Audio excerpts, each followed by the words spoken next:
Answer me! Commander Klingon vessel. We are energizing transporter beam. Now. One, engage!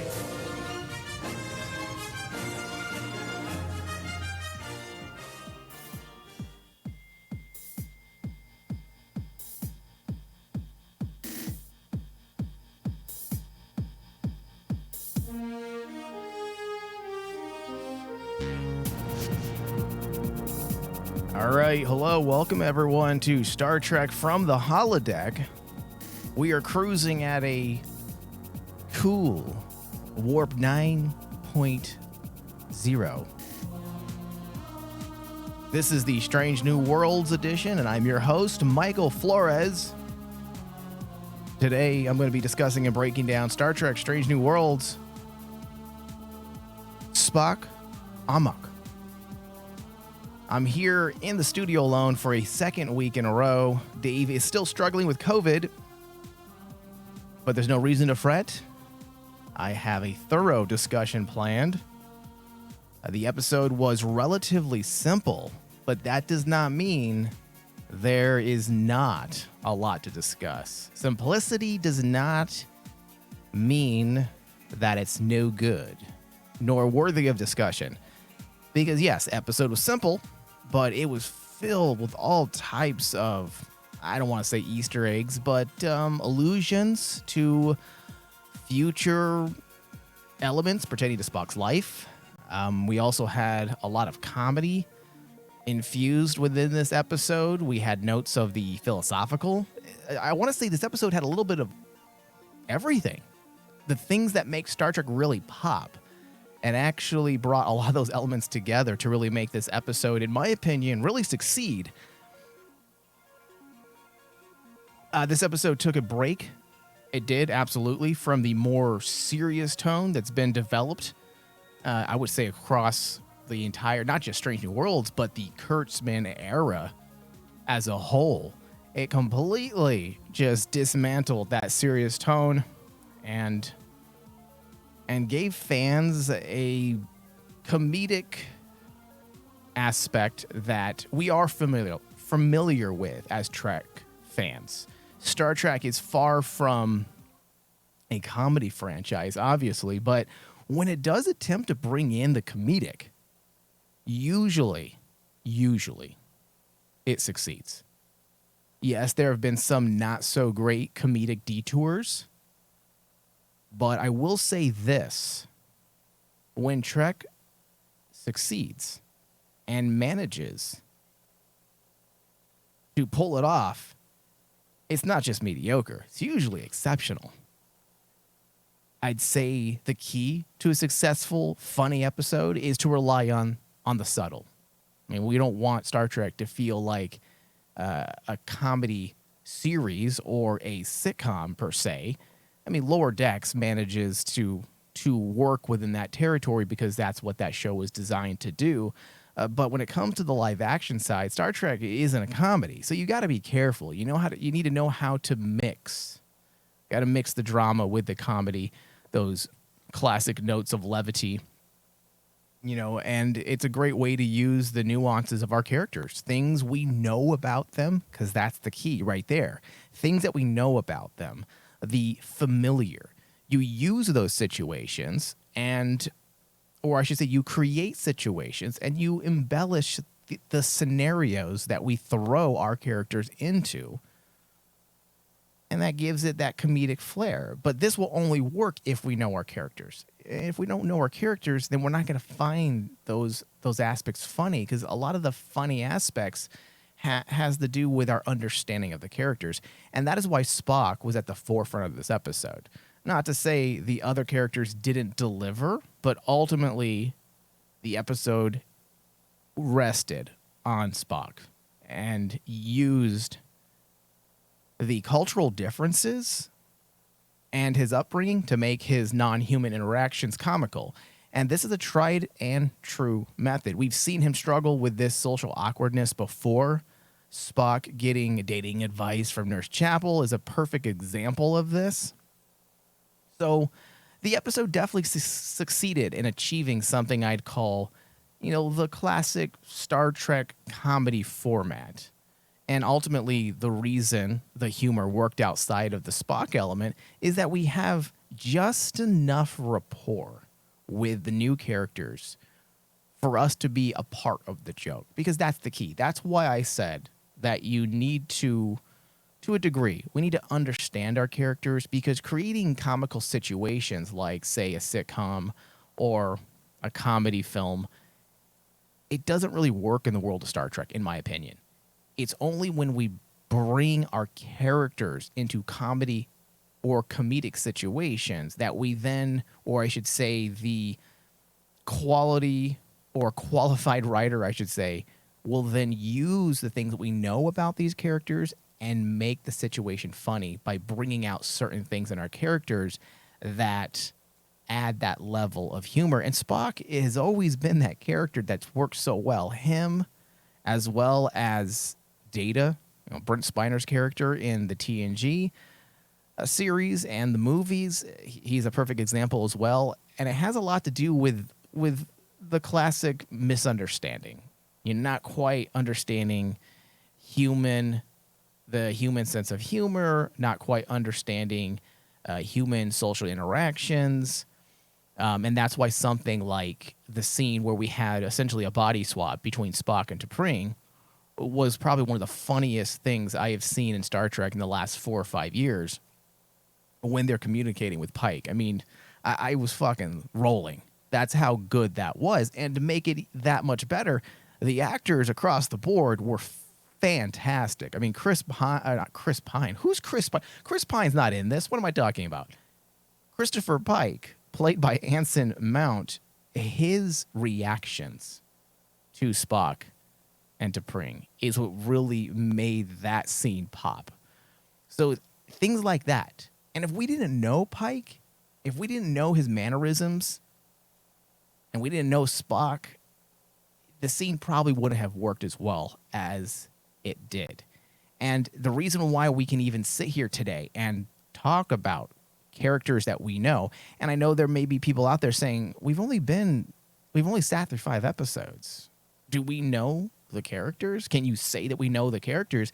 And I would absolutely say we do. Obviously, there's a lot more to learn about these characters. We've only scraped the tip of the iceberg, but we do know our characters. They've done a good job introducing our new characters in a way that has allowed us to get to know them fairly quickly. And when I say know them, yeah, we don't know everything about their background, their journey to this point, but we do know some of their character quirks, their mannerisms, and they play on what we do know of them up to this point and use that to bring out the notes of comedy. And just think about that. That's quite an achievement.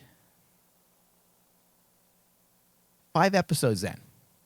5 episodes, and we have just enough insight into the characterizations of the new crew for an episode like this to work. Yes, that's definitely a testament to the talent in the writing room, but also there's an argument to be made about the episodic format. I know there's people out there probably shaking their head because a lot of Star Trek fans seem to really be, I'd say they appreciate what the producers have done with Strange New Worlds, essentially bringing back a hybrid version of the episodic formula. And it is working for this series, at least with the direction they want to take this series. It's allowed the writers to explore other characters rather quickly. As an example, we can use Discovery, Star Trek Discovery, a show I do like. I apologize, guys. I'll be stopping probably in awkward moments, or it may sound like awkward moments because I'm all alone in the studio and I'm trying to make sure the studio's up and running and not failing on me, which usually I run the engineering side of things while David's talking. And, of course, David not being here, I'm left doing a little bit of everything. So please bear with me and be patient. See, and now I lost my train of thought. What was I even talking about? Oh, yeah, Star Trek Discovery. So, Star Trek Discovery, a show which I do like quite a bit. I know that's a controversial statement or maybe a divisive statement. There seems to be a lot of people who just, classic Star Trek fans that don't really gravitate to the series. But it did struggle for a while when it came to the characters. We didn't even know the bulk of our crew until halfway through season 2. Or I would even say initially, we do a lot more within that opening episode when Pike, of all people, was introduced, and he needed to get to know the crew because he was going to be assuming command of Discovery, and he needed to know the crew, so he quickly went across the bridge and got everyone's name. And David and I talked about that moment, and we've brought that moment up various times when talking about this very topic. The fact that in Discovery, for that first season, we had a vague idea of who the crew was. For the first 2 episodes, we didn't have any standing crew. We had no standing captain until this past season, season 4. And even though I can get behind that idea for Discovery, I feel like on paper, it was a good idea, but it wasn't quite executed as well as it probably should have been or could have been. And because of that, we never really got an idea of who the crew was around Burnham and Saru, who was more or less the focus. And of course, Giorgio. There was 2 or 3 characters we definitely understood. But it wasn't until that first episode of season 2 when Pike needed to know the names of the crew, and he went around the bridge and said, okay, everyone give me your name. And David and I when we reviewed that episode, we said, Jesus Christ, that's how fucking easy it can be to give your crew some names that the audience will remember, because it was done in a matter of like 10 or 15 seconds. And then from then on, they slowly built the crew rather than just solely focusing on, say, Burnham. So you could argue that this is possibly the reason why we should stick to this hybrid format as opposed to the serialized format, because, you have that inability at times to deviate from that structure. When you're dealing with a serialized television show, there's a very specific story that you need to stick to, and there isn't a lot of room for deviation from that myth arc because it can come off as incoherent, indecisive, in the way of writing, so you don't really have the luxury to do that. But with a series like Strange New Worlds, you're able to explore different things in every episode, and because of that, because of this hybrid episodic format, you're able to get to know some of these characters, as I said, in a matter of 4 or 5 episodes. In 5 episodes, we have a general idea of what Una is about. We have a general idea of who La'an is. We have a general idea as to who, obviously Pike, Spock we've known. But for the most part, we have even the transporter guy. Chief Kyle, I want to say his name is, the guy that runs the transporter. We even know about him. He's like the new O'Brien, it seems like, from TNG. He's just that guy that's always in the transporter room. And I'm watching him with a close eye because I have a feeling he's going to become that guy. Maybe not as good as O'Brien because Cole Meany is just an amazing talent. But it is interesting to see that type of character, again, being built slowly in the background. So, yeah, it is a testament. An episode like this, where you need to know your characters to grasp the comedy, or at least to make the comedy work, we have to know our characters. And the reason why we know our characters is because that hybrid episodic format that's allowing us to move away from, let's say, the myth arc, which there really isn't one in this show. That's a story for another time, or a topic for discussion for another time. So ultimately, what they're doing by bringing this element back into Star Trek, it's working. It absolutely is working. Now, I'm not saying that we should just move everything back to this format because I'm a sucker for the serialized. But in this instance, it does absolutely work. And to add to this thought, I felt like the Spock and Nurse Chapel interplay was really, really great. And if you're paying attention, we went from Chapel being flirtatious with Spock to at least by the end of this episode, to realizing that she might have feelings for him. This was brought to the forefront when Ortegas and Chapel were talking towards the end of the episode, and they were talking about dating and finding someone that Chapel could really like, more than just a casual fling, if you will. And Chapel said, I don't know. It would have to be the right guy. And then there's a pause. And then she doesn't say what she was going to say. But based on how that moment was directed, she was going to say someone like Spock.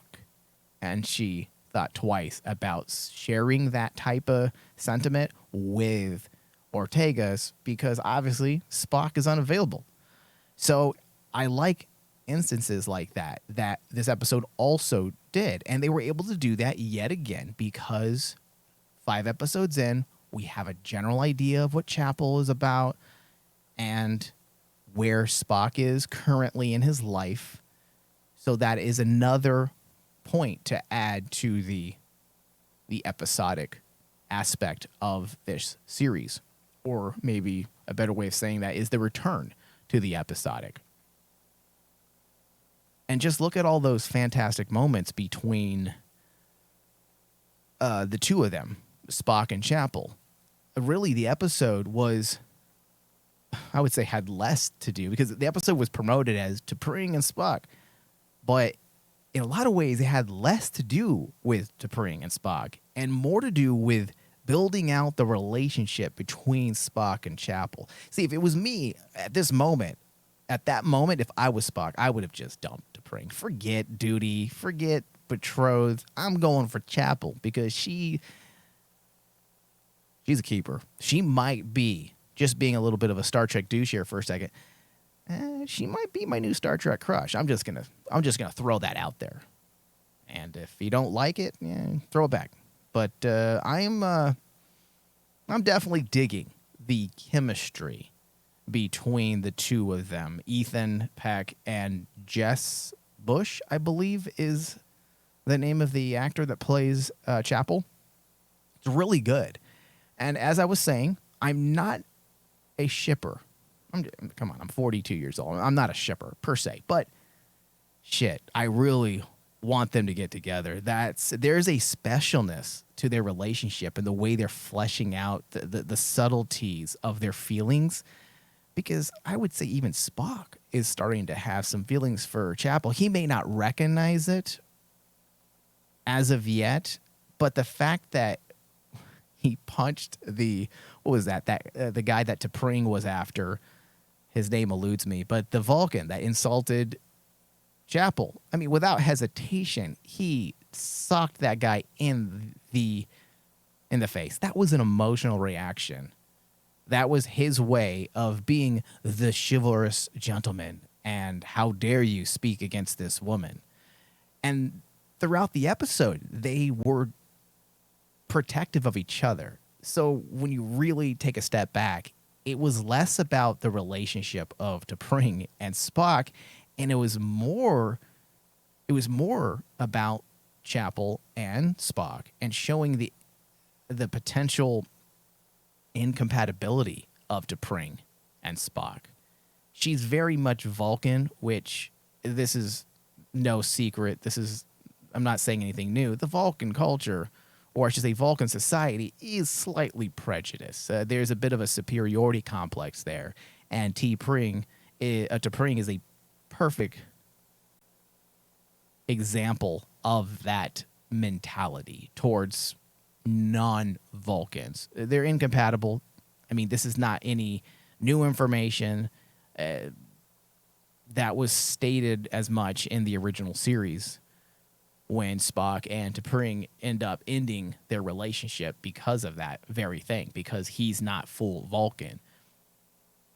And I like that Chapel understands Spock. That's another thing that was brought to the forefront of this episode. Chapel understands Spock and accepts his Vulcan human quirks, whereas T'Pring struggles with with his humanity and his Vulcan human quirks. So there's definitely a contrast there that the writers are working to bring out. And for those keeping track at home, as I had mentioned briefly a second ago, this is very much consistent with Star Trek canon. The name of this episode alone alludes to the obvious. This episode builds upon a story developed for the original series over 50 years ago, Amok time, where T'Pring and Spock's betrothal comes to an end because T'Pring prefers a pure-blood Vulcan over Spock. So the title of this episode, Spock Amok, works chronologically as a prequel of sorts. And just a side note, I absolutely love Amok time as an episode. I would probably say it's one of my favorite Trek episodes from the original series. Probably on my top 5. I don't know if it's number 1, but I would definitely say it's on my top 5. Not only does it delve into Vulcan lore or Vulcan mysticism, the spiritual side of Vulcan beliefs, which I love, and I'll get into this a bit more in a second, but the episode has become embedded within pop culture. So many films, TV shows, even music. There's rap songs that have referenced that episode because of that classic Amok time theme song that actually they used at the very beginning of the episode during Spock's dream sequence, I believe. And I want to say that my favorite reference, not to derail this conversation or this discussion too much, but I want to say my absolute favorite reference to this episode, Amok time, within pop culture has to be from Ben Stiller's film Cable Guy, which starred Jim Carrey and Matthew Broderick. And I have that scene here to play for you guys in just a second once it pulls up. And if you haven't watched Cable Guy, shame on you. It's probably one of Jim Carrey's, I personally believe it's Jim Carrey's funniest film. It's highly underrated. It has a very dark theme, and there's tons of television and movie references because it's about a guy that was raised by watching television, essentially. It's like when Spock had to fight Kirk on Star Trek. Best friends forced to do battle.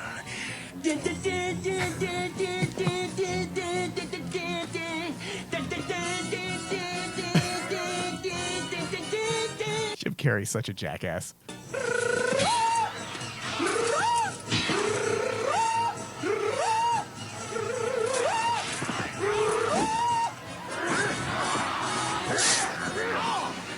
Chip, this isn't funny. Will you stop it? The name is Spock.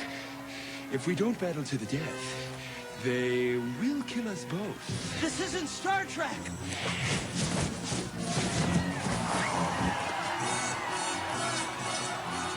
Goodbye, Jim. Yeah, so yeah, great scene, super funny, and of course, using the Amok time theme just made it work that much better. In fact, the scene wouldn't work without that song, and the fact that Jim Carrey's all is just it's perfect. If you haven't seen the movie, check it out. It's great. So let's get back on track here. Overall, they handled the Spock stuff beautifully. The ritual combat scene during Spock's dream was I would say essentially was just a representational metaphor for his internal struggle, which, listen, that's the way you do it.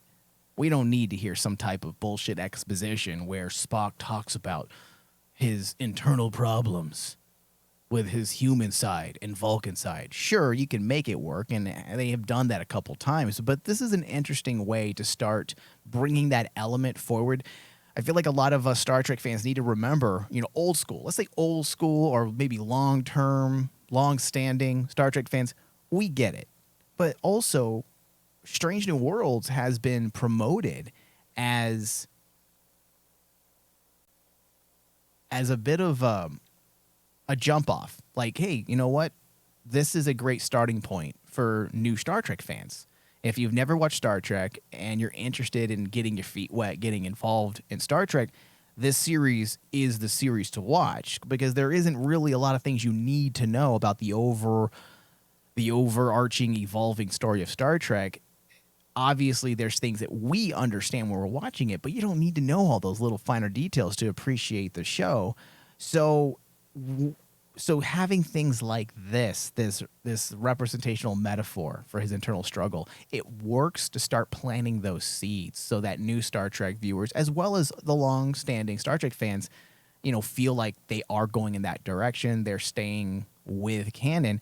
It builds on this conflict between the Vulcan and the human side, and it makes it clear to the new fans, and it allows us long-standing fans to say, okay, yeah, this works with what I know of Spock.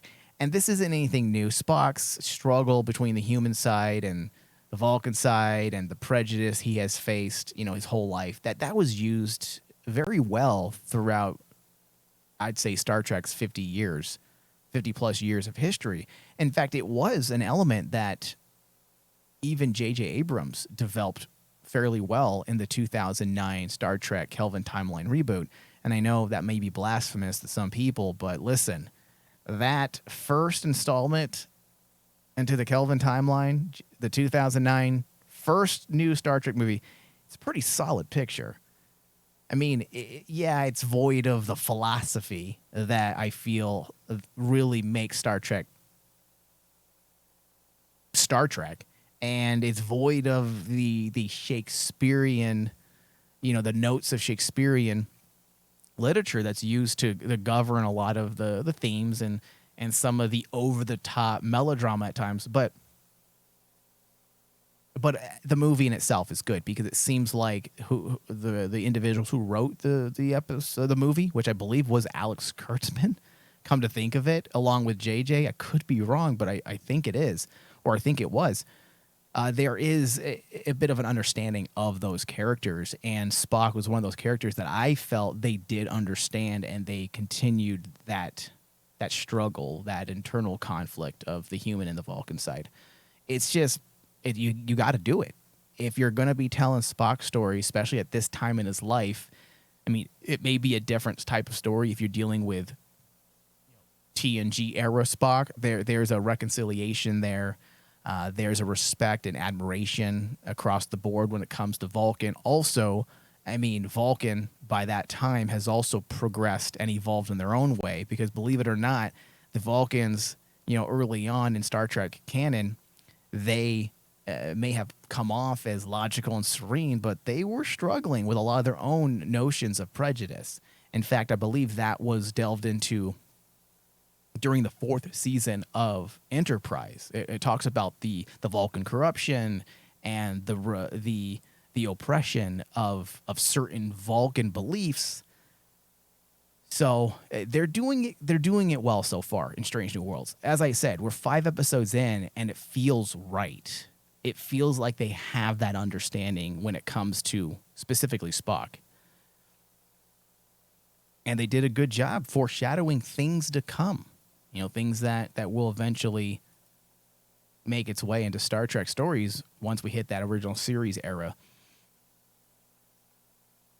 Quickly, I do want to thank the listener that sent me a message expressing their gratitude for the amount of effort that David and I put into this show when it comes to explaining certain things, pretty much what I just did for the last 5 minutes about Trek, that they may not be aware of, specifically when it comes to our referencing specific episodes of Trek that aid in the understanding of an episode. It's not necessary in understanding the episode, but it does aid in the understanding. It adds a level of enjoyment to the overall watch experience. So keeping with that, let's talk about the Caliphate. I believe that's how you pronounce it. The Vulcan ritual. So basically what the Caliphate is, which is literally translated as challenge, it's very simple. It's basically a Vulcan passion fight. Traditionally to the death, but not necessarily. In which 2 Vulcan males very masculine, fight for the right to mate with a certain female. So during the Vulcan mating ritual known as the Kun Ut Khalifi, forgive my pronunciation of this, Vulcan experts out there, a female could claim Khalifi if she did not want the male arranged for her at childhood, at which point the male arranged for her must fight the female's selected champion, which is what we saw in Amok time in the original series. Another thing that I appreciate is in this episode is the writers refraining from the over-explaining. Let me rephrase that to make it sound a little better. I appreciate the writers refraining from over-explaining the Vulcan Katra. This is a big one for me, and I always find myself a little conflicted because just me as a fan of pop culture, movies, television, I tend to gravitate to the more mystic side of entertainment, things that delve into the mysticism of whatever it may be. And though Star Trek, for the most part, is steeped in science as opposed to, say, mysticism, there is something to be gained by keeping some ambiguity. The way, for example, that M'Benga described the Katra was perfect. It doesn't go too far into oversimplifying something that has always been a bit of an unknown. Katra bridges, as he said, which is perfect. The Katra bridges the gap between medicine and something else. And then he says, after a pause, the mind, but doesn't go into further detail. And I'm glad. Because the Katra has been alluded to being the essence of the Vulcan. You know, the Vulcan mind, the Vulcan body, has been alluded to it being the soul. They have left open-ended questions throughout the 50-plus years of Star Trek canon when it comes to the Katra. So if they were to go in this time period in Trek canon and decide to explain it sheerly in the way of science, it would cheapen it, in my opinion. Let's leave a little bit of ambiguity attached to certain things, especially when it comes to the Katra. And listen, it could also, when he says the mind, it's no different than the human consciousness. That's how I took it as well, or you could take that. And one of the greatest mysteries to this day, we understand so many things about the human body, so many things. But the one thing that continues to elude humanity in our own world, in the real world, is consciousness, the mind. We don't know how a bunch of neurons create consciousness. We have some theories and ideas, but we have no definitive facts to base our theories on. We're like, well, we think this happens. So the fact that he says something else, or I should say the fact that M'Benga then says it bridges the gap between medicine and something else, the mind, you have the parallel between the human consciousness and the mind of the Vulcan, let's call it, and then we could just say the Katra. So you can look at it the two different ways. It's the greatest mystery of all time, you know, the human consciousness and the Katra. So it does work. And this ambiguity has always worked for me in Star Trek, and it's always been a part of Star Trek. So if they were to get really in-depth now, start explaining certain things, and I know we do gravitate to the science in Star Trek because Star Trek is true science fiction. Science governs the world. Pseudoscience, fringe science, proven science in our time period, but it is science. There's realism there, or naturalism. It's probably a better word to use. But that doesn't mean there aren't elements within Star Trek that cannot be explained and shouldn't be explained. There is something to be said about the spiritual aspects of Star Trek. For example, the Klingon belief, highly steeped in mysticism, and it's never been fully explained. And I don't think they should ever explain some of these things. For example, There's an episode of Star Trek Voyager called the Barge of the Dead. And it's from season 6, episode 3. And this episode is about B'Elanna, who is a half-human, half-Klingon hybrid. And she is dying, and she finds herself on the Barge of the Dead, which is based on Klingon belief, heading to the Klingon version of hell because she dishonored her Klingon heritage. They never really explain whether or not it really happened or if it was a fever dream as she was dying. And it worked because it maintained the mysticism that has governed a lot of the spiritual aspects of the Klingon beliefs. But it also doesn't move into the fantastical. It doesn't destroy the science of Star Trek. The fact that we live, or I should say the fact that the people in the world of Star Trek, they live in a world governed by naturalism, real things. And if you start saying, yeah, this is magic and spirits and ghosts and goblins, it'll change.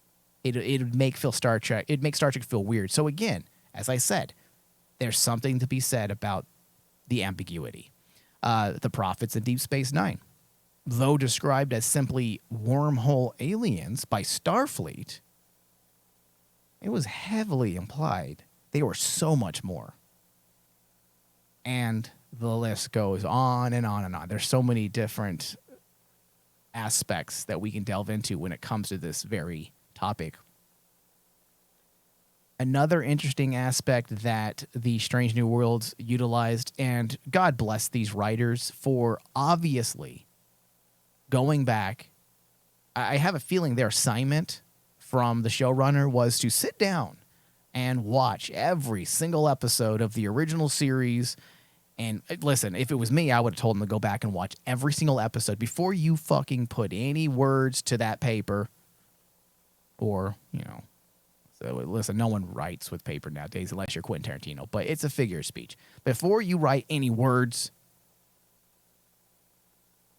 watch every single episode of Star Trek ever produced and every single movie, because then you can have a general idea of what the fuck you're doing. And obviously, these writers have done their homework because they continue to use things that have been established. Little things, like little nuances of knowledge that was things that were said in passing that was never meant to be anything more than just simply plot progression, things to help your story, move forward. But the M'Benga stuff, the fact that he understood, and I can't believe I even remembered this, because I honestly don't remember M'Benga a lot in the original series. Certainly his name is familiar, but he wasn't in the original series a whole lot. So it's not a character that I always remember, but I do remember that McCoy talked about a doctor that understood Vulcan, the Vulcan mind, or the Vulcan medicine. So I looked it up to see if I was just making things up, and sure enough, there's an episode where McCoy, let me see, I have it written down here on my notes.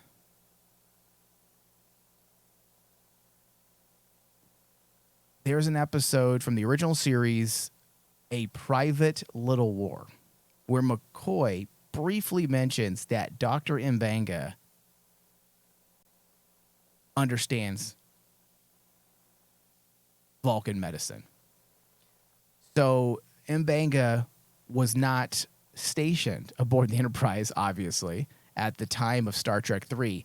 And I found this article that basically they wrote an article kind of smearing Star Trek 3, saying that this current episode that we're talking about, makes Star Trek 3 look silly because they went through that entire process by going to that mountain in Vulcan that was used to reconnect the Katra of Spock that was placed in McCoy prior to his death in Wrath of Khan.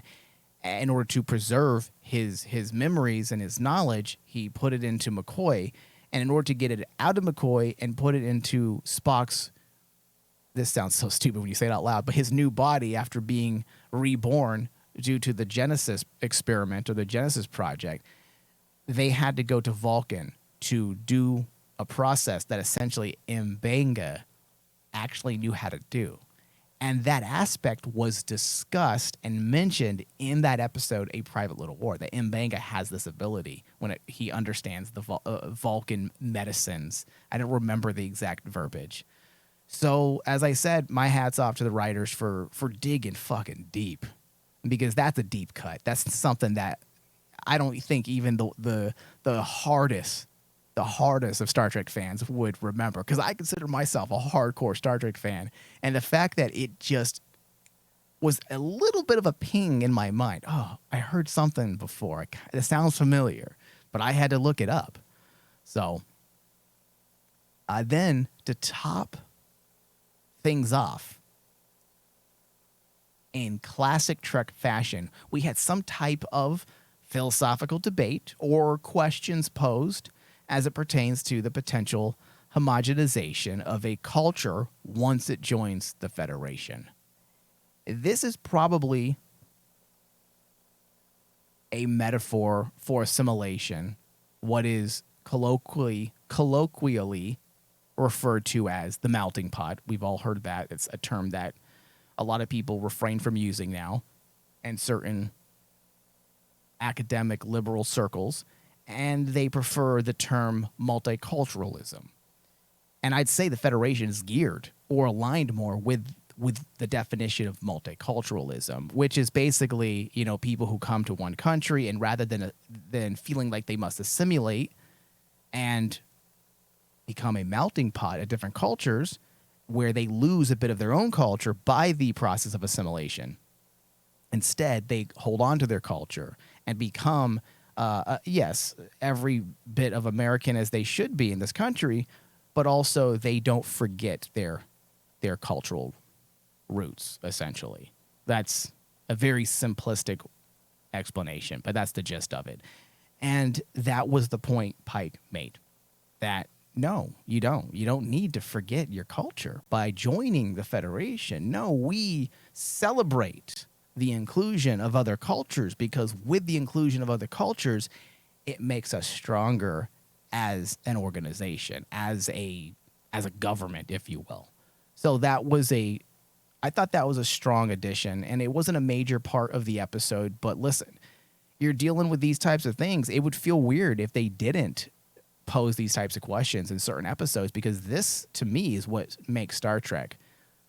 Star Trek is the philosophy. It is the posing of questions. Questions that we may not always agree with at times, but that's what philosophy is. Philosophy is not about necessarily telling you how to think or telling you what you should and shouldn't do. Philosophy is about asking questions. In fact, you're a philosopher if you ask questions.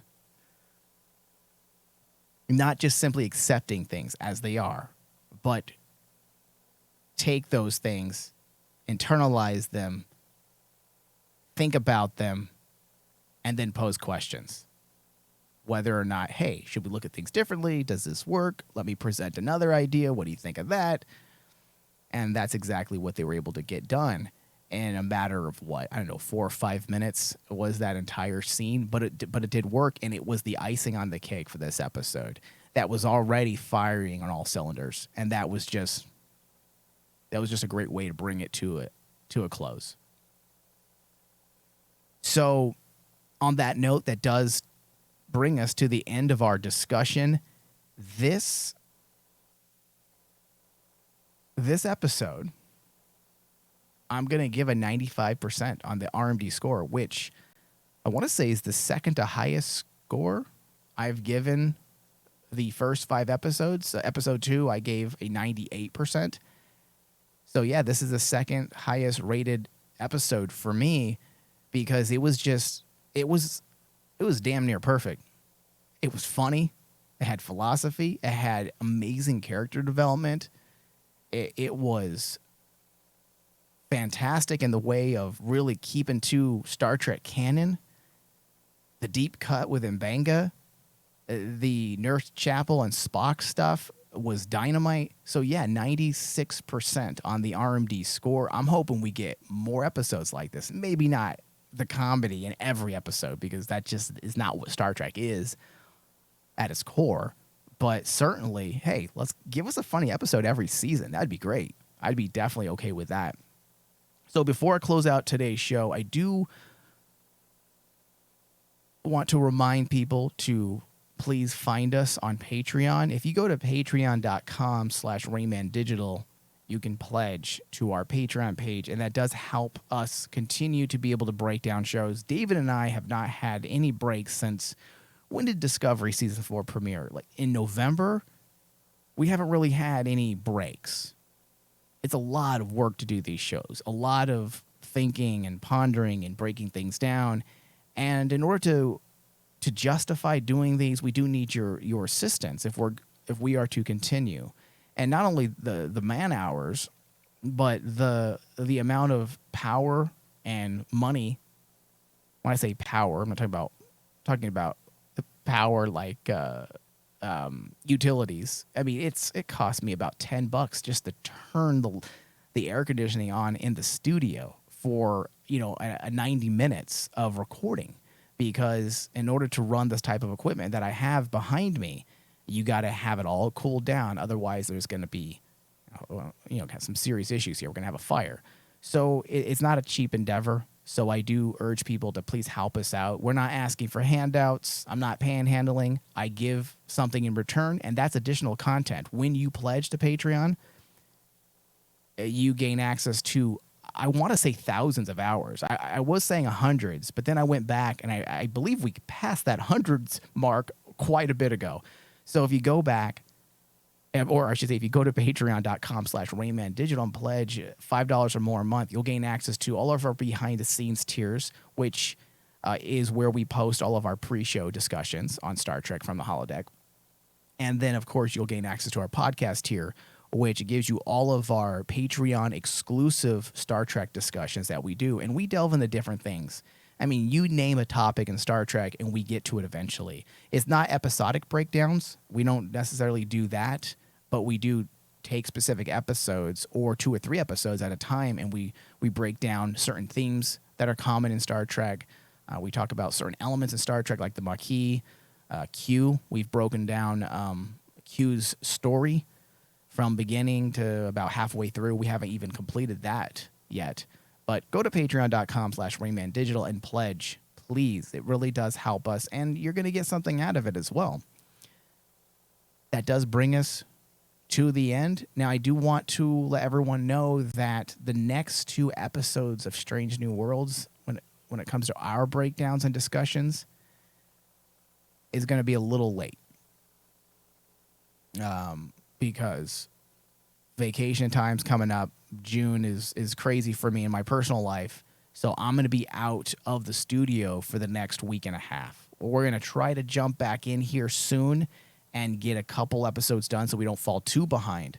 But just letting you know, don't panic if you don't see the episode pop up on your feeds around the time that it normally does. It'll be a little late. And same thing with the following episode.